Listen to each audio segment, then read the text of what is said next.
Shazam! I got a great one for you today. I think you're going to enjoy this. They've added some new keywords to the Domestic Terrorism Reference Guide on Militia Violent Extremism. You might be an extremist if you identify, say, or are associated with any of these words, and a couple of these might actually surprise you. I was a little surprised on this one. See what you think. I think you may enjoy this. It's interesting, but I also think we need to be very aware of this.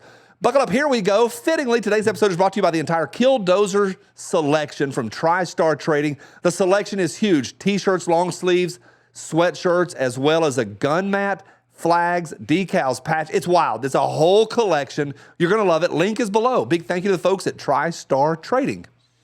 You people, thanks for every thumbs up. Appreciate y'all. Now, the FBI, they released these. They're unclassified. They released these reference guides. I would imagine they're for other three-letter agencies or any other organizations or individuals that want to know more about this and have a reference guide, what to watch out for, what to pay attention to. Y'all know this. When you are moved to a category like extremist, the rules change and how they deal with you can change. They can use things, and I've said this before, they're never coming down your driveway. They will in some people's driveways, but as a whole, they're not coming down your driveway. They're going to hit us from different angles in different ways. One of which is when they moved firearms over to a health epidemic. I called that 2 years ago. I said it's going to be moved to a health crisis, and it was this year. I called it. It's not that I'm Nostradamus, it's that I pay attention, and I'm paying attention to this as well. Now, there's a lot of these reference guides out there. Today, in looking for the MVE, the Militia Violent Extremist one, I found this one. It's a Sovereign Citizen Violent Extremism reference guide, updated last September. I think it's interesting. I don't know a lot about the sovereign citizen movement, and I do know that they say, am I being detained? And I'm a sovereign citizen. When you pull them over, they don't like having a driver's license. I think it's interesting. I learned something in this, or at least I learned something through the lens of a government agency typing things out. When they type things out, they are typing history. That's a basic tenet in social science research. When you're researching and documenting things, if you can type something out, you're typing history. When things happen in real time and are alive and a movement is taking place, you can't even put it into complete sentences or paragraphs. So by the time you put it into a paragraph, you're typing history. All typed words are the past, including this reference guide. This is the new Federal Bureau of Investigation Domestic Terrorism Reference Guide. I'm not going to go through the whole thing. You can find it online really easy, but it opens with a threat overview. 3 things. 1, militia violent extremists, who they are. Secondly, that they call themselves threepers or 3%ers. I don't really hear that often anymore. I saw a few threeper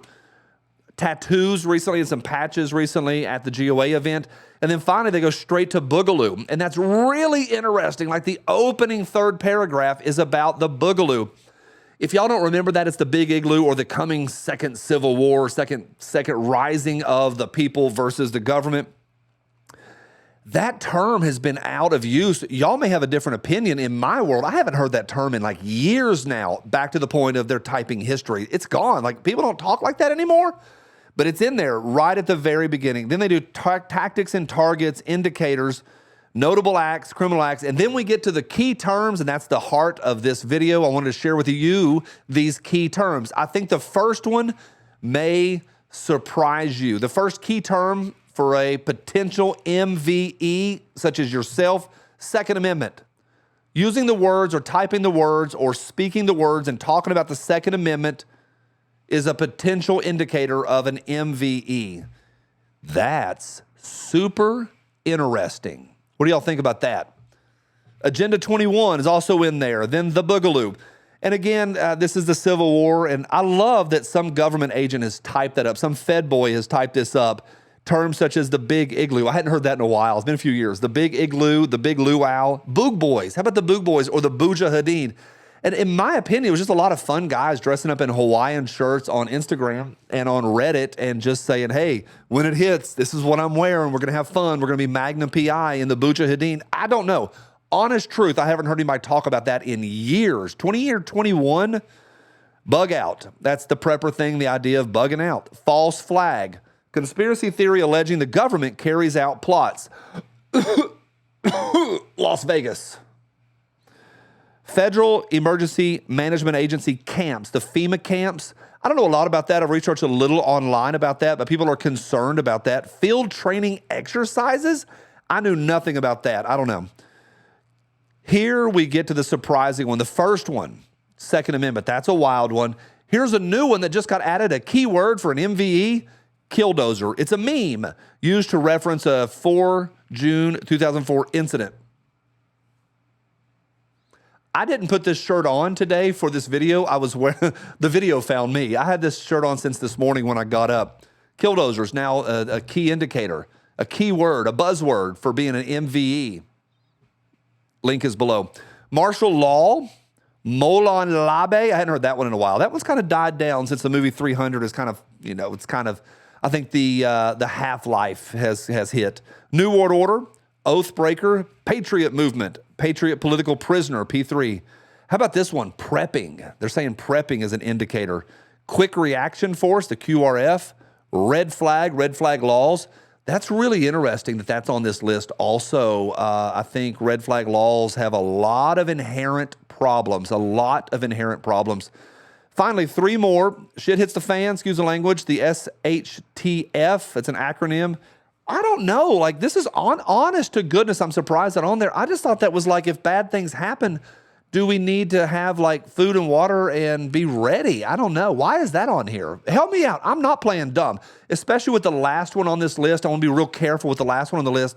But why is that on there? Prepping and SHTF and bugging out? Isn't that more like getting batteries and having a walkie-talkie than like boogaloo stuff? I don't know. 2 more.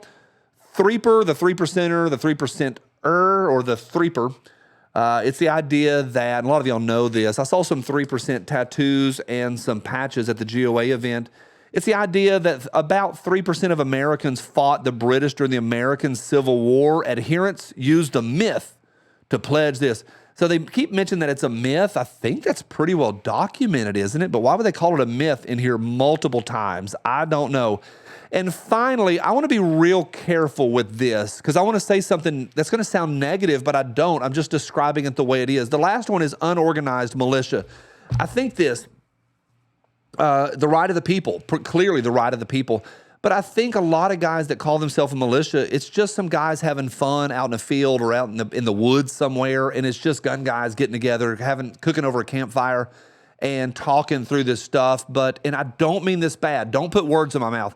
But the documentaries that I've seen on it and the things online that I've seen about militia, a lot of them have just been cool dudes, nice guys, a lot of working class Budweiser drinking people that just really like guns, and they're kind of fat and kind of sweaty, and they like putting on uniforms and running around shooting stuff.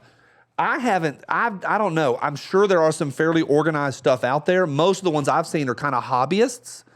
And I don't mean that in a bad way. Do what you want on your weekends. You're not an extremist if you get together with your buddies and shoot. I've never seen an actual, I don't know. I don't think I've ever actually seen an actual militia. I know Vice went down and met with that group in Georgia, but man, they were some racist, sweaty hillbillies. They were really fun. The breakfast looked great. It was bacon and eggs. But they were doing some half ASS jumping jacks, and they shot a bunch and made some noise and went, woo! And then they went back to work on Monday morning. So I don't know. I don't know how organized the militia movement is. New buzzwords on that list. Which ones are you surprised at? Which ones do you think are entertaining? What do you think about the new list for the MVEs? I'll see y'all tomorrow on Spicy Friday. I'm Johnny, and I'm happy.